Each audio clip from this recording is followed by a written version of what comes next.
Olá, turma, sejam todos bem-vindos, professor Alex, disciplina Química, mais uma aula do nosso projeto Fique em Casa Aprendendo. Turminha, espero que vocês estejam aproveitando esse projeto, aproveitando as aulas, acompanhando direitinho, tudo bem? E se dedicando aos estudos.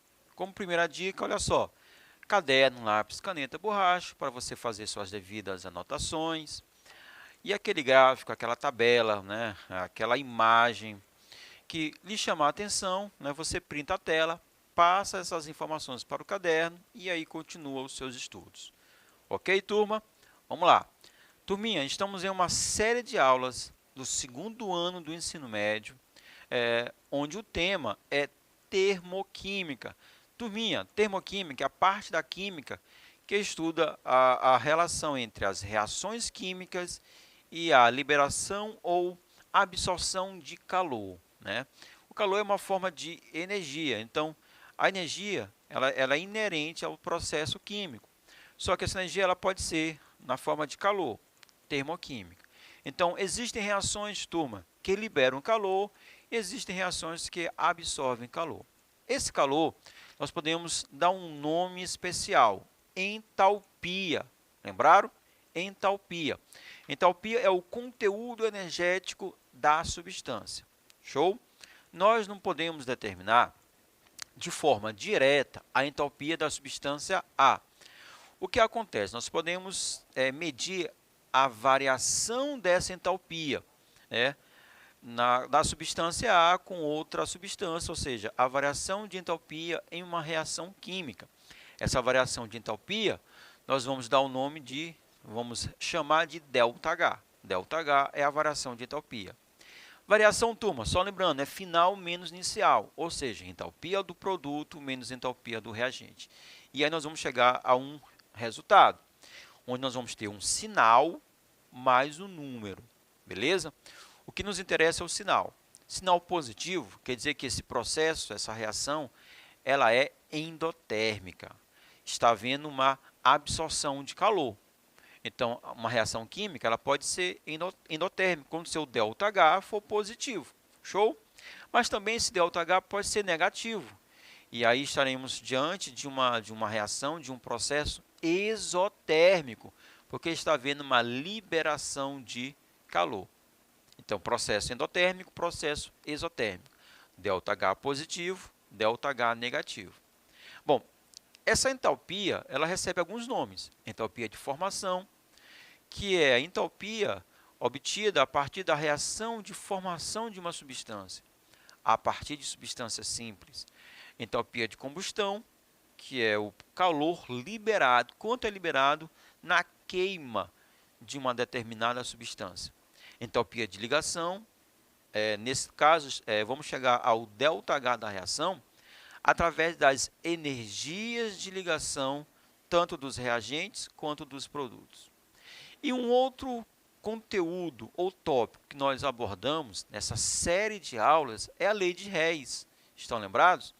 A lei de Hess, né, é uma lei que nos diz que o ΔH da reação só depende dos estados inicial e final. Por isso que ΔH é produto menos reagente, final menos inicial. Não importando se esse processo é um processo direto, ou seja, que acontece numa única etapa, ou se é um processo indireto, que acontece em várias etapas, 2, 3 ou mais etapas, mais reações químicas. Tudo bem? E também a lei de Hess nos diz que nós podemos trabalhar matematicamente com as equações termoquímicas. Podemos multiplicar, podemos dividir, podemos somar as equações. E fazendo isso, a gente vai estar também somando, dividindo, multiplicando o ΔH da reação. Então, nós vamos tentar abordar tudo isso na aula de hoje através de exercícios comentados. Show? Então, acompanhe, turma. Primeira questão, olha só. O benzeno, o importante solvente para a indústria química, é obtido industrialmente pela destilação do petróleo. certo? Destilação, o refino do petróleo. Contudo, também pode ser sintetizado pela trimerização do acetileno, catalisado por ferro metálico sob altas temperaturas, conforme a equação química. Então, nós temos aqui a reação de trimerização do acetileno, chegando ao benzeno. Fique atento que nós não conhecemos o ΔH desse processo. A energia envolvida nesse processo pode ser calculada indiretamente pela variação de entalpia das reações de combustão das substâncias participantes, nas mesmas condições experimentais. E vamos chegar a essas equações, certo? Vamos observar que essas equações são equações termoquímicas que nós já conhecemos os valores do ΔH. Então, a partir dessas equações, onde a gente conhece o ΔH, nós podemos chegar à equação problema, que é aquela equação da trimerização, onde a gente desconhece o valor da variação da entalpia. Então, eu posso trabalhar com essas duas equações, de forma matemática, chegando àquela equação problema, que é a equação que não conhecemos o ΔH do processo. Beleza? Como fazemos isso? Utilizando a lei de Hess. Ok? Então, olha só. Nós vamos trabalhar com as duas equações da seguinte forma. Nós vamos manter e multiplicar por 3 a primeira equação e nós vamos inverter a segunda equação. Com base nisso, com base nessas informações, nós vamos conseguir chegar à equação problema. Então, olha só. Eu observo que a equação problema, o C2H2, o acetileno, ele aparece no lado do reagente. E o acetileno, ele aparece na equação 1, beleza? No lado que eu quero, no lado do reagente, só que não na quantidade que a gente deseja. A gente precisa de 3 mols. E aqui na equação 1 só tem 1 mol. Por isso, devemos multiplicar por 3 a primeira equação, certo? E olha só, o benzeno, o C6H6, observe aqui na tela. Na equação problema, ele está no lado dos produtos.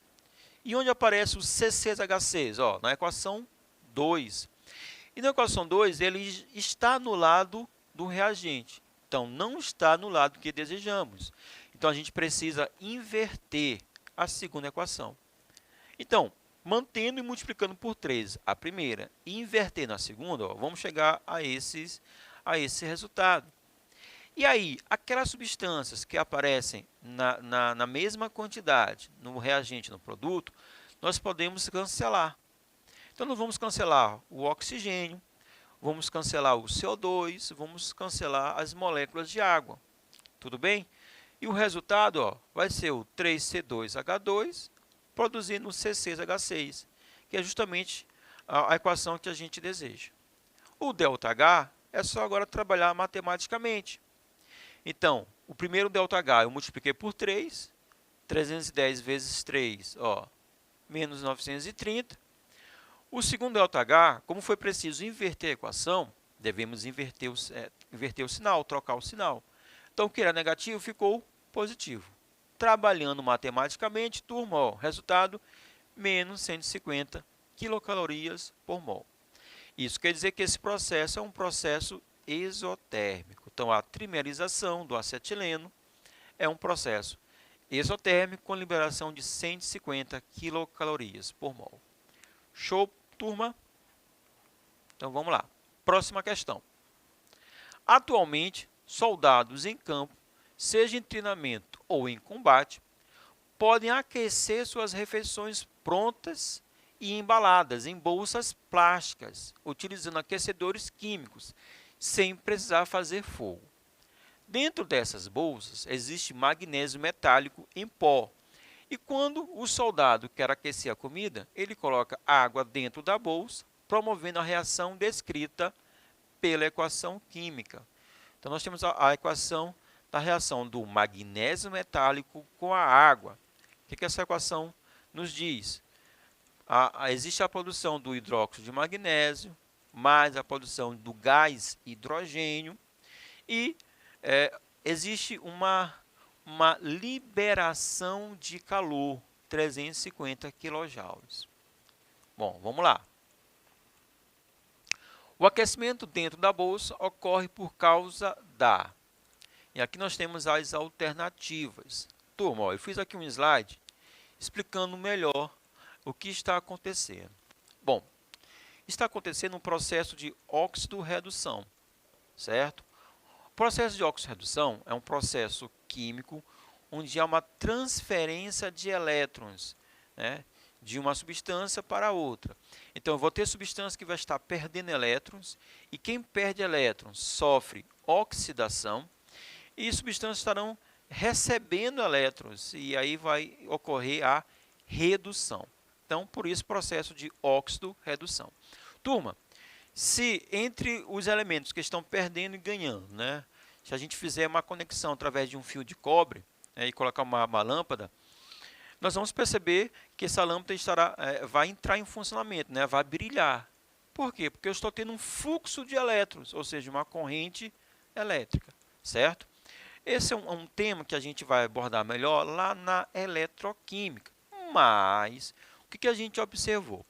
Olha só, o magnésio, ele está saindo da forma metálica, e ser metal quer dizer que ele tem um NOx, uma carga zero. E está indo para a forma iônica, mais 2. 0 para mais 2, ou seja, forma neutra para uma forma onde houve uma perda de 2 elétrons, processo de oxidação. E como eu mencionei, nessa reação, o calor, ele está aparecendo, ó, depois da seta, no lado do produto. Quer dizer que do reagente para o produto, houve uma perda de 350 kJ. E se houve uma perda, o processo é um processo exotérmico. Então, a alternativa correta é a letra B. Oxidação sofrida pelo magnésio, que é uma reação exotérmica. Show, né? Próxima questão, turma. Para comparar a eficiência de diferentes combustíveis, costuma-se determinar a quantidade de calor liberado na combustão por mol ou grama de combustível. O quadro mostra o valor de energia liberada na combustão completa de alguns combustíveis. Então, nós temos aqui uma tabela. E é importante, né, aqui eu vou frisar, é importante a leitura e a compreensão de tabelas, né? O Enem ele trabalha muito com esse tipo de informação, né? Com a leitura de tabela, com a interpretação de tabelas. Show? Então, a gente precisa dominar esse tópico. Então, nós temos aqui, ó, 5 tipos de combustíveis: o hidrogênio, o etanol, o metano, o metanol e o octano. E os seus respectivos calores ou entalpias de combustão. Tudo bem? Combustão é o processo da reação de uma substância com oxigênio, ou seja, é queima. E toda queima libera calor. Então, por isso que todo ΔHc, entalpia de combustão, será negativo, exotérmico, porque o calor estará sendo liberado. Bom, como que a gente determina, como a gente pode encontrar a resolução? Observe que a tabela mostrava as substâncias, suas fórmulas e os calores liberados. Para a gente poder comparar, né, vamos ter que ter um padrão, e o padrão é 1 grama. Quanto que 1 grama de cada substância libera? Então, para isso, eu vou utilizar as massas molares, as fórmulas químicas. Para o hidrogênio, certo? Que é H2. Então, a sua massa é de 2 gramas, então 2 gramas está liberando 286. 1 grama, que vai ser o nosso padrão, estará liberando 143 na forma de energia. Tudo bem? E aí eu vou fazer esse cálculo, né, para cada substância. E aí eu tenho para o etanol, essa questão com certeza ela vai, ou então o início ou o fim do caderno de questões, nós vamos ter a tabela periódica com as informações das massas atômicas dos elementos. Então, com as massas atômicas, a gente consegue determinar a massa molar para cada substância. Para o etanol, são 46 gramas. Então, 46 gramas libera 1.368. 1 grama vai estar liberando 29,7. E aí eu fiz o cálculo, como está no quadro, para cada substância. Para o metano, 1 grama libera 55,6. Para o metanol, 1 grama libera 22,7. Para o octano, 1 grama libera 47,6. Então, quem libera mais energia, né, na forma de calor é o hidrogênio. 1 grama está liberando 143 kJ na forma de calor. Ok, turma? Compreenderam? Próxima questão. Olha só. O aproveitamento de resíduos florestais vem se tornando cada dia mais atrativo, pois eles são uma fonte renovável de energia. A figura representa a queima de um bioóleo extraído do resíduo de madeira, sendo a variação de entalpia devido à queima de 1 grama desse bioóleo, resultando em gás carbônico e água líquida, e a variação de entalpia envolvida na conversão de 1 grama no estado gasoso. Beleza? Então, nós temos aqui um gráfico, mais uma informação que o Enem trabalha demais. Então, nós temos aqui um gráfico que mostra a reação do bioóleo com oxigênio, ou seja, a queima, certo? E esse processo ele está mostrando que pode ocorrer em 2 etapas, ou de 2 formas diferentes.